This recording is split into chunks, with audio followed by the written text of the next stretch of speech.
আজকে যাচ্ছি আমরা কোথায়? এনায়েতপুর। এটা আমাদের ফুলকুচা। এটাকে বলে ধনীদহ। এটাতে আমাদের গাজীপুর রোডের রাস্তা। এটা সিরাজগঞ্জের সেই পুরনো প্রাচীনকালের খ্রিস্টান কবরস্থান। তো খ্রিস্টান কবরস্থানটা কে কে চেনেন একটু কমেন্টে জানাবেন।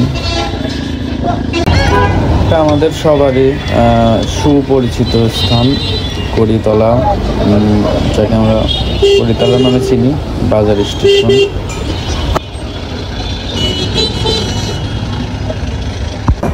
এটা সেই দৃষ্টিনন্দন বেলকুচির পাহেলা জামে মসজিদ। দেখতে দেখতে চলে আসলাম সেই ভাইরাল গোলামের হোটেল। তো এখানে যে পরিমাণ সিরিয়াল, সিট পাওয়া যাবে কিনা? ও সিট কি পাবি? ভিতরে যা দেখা যাবে সিট আছে। যে অবস্থা,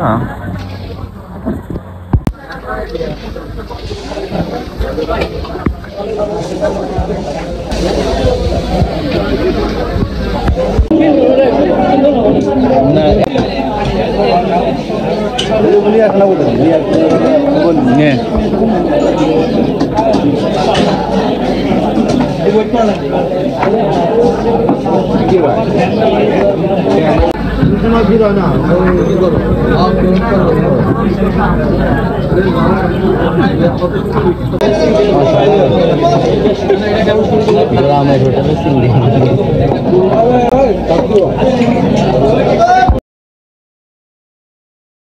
কোথায় আছো সেটা?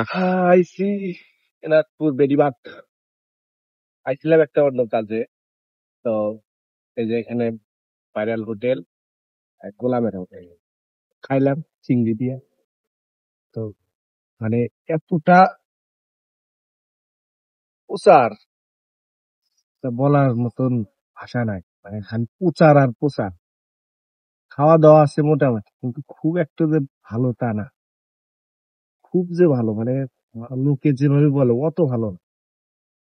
আর কি বলবো, খাওয়া শেষ, পানি নাই, হাত ধোয়ার পানি নাই, এইটা নাই ওইটা নাই, দৌড়াদৌড়ি অবস্থা। মানুষ পায়ের উপর দিয়ে পাড়াইতেছে, ধাক্কা দেখতে অবস্থা। এটা সিস্টেম হইলো, ভাল লাগে না আমার। শুধু খাওয়ার মানটা দেখলে তো হবে না। খাওয়ার মানও তো অতটা ভালো না, খুব একটা ভালো না। তারপরে পরিবেশ একবারে দূষিত পরিবেশ। এশিয়া মহাদেশের ভিতরে অন্যতম একটি হসপিটাল খাজা ইউনুস আলী হসপিটাল, যা বাংলাদেশের ভিতরে একটা সুনামধন্য হসপিটাল। এটা গোলামের হোটেলের চিংড়ি ভুনা খেয়ে বাসায় চলে যাচ্ছি। তো যারা যারা গোলামের হোটেলে আসবেন একটু ভেবে চিন্তে আসেন, এতটাও মজা লাগে না গোলামের হোটেলের খাবার।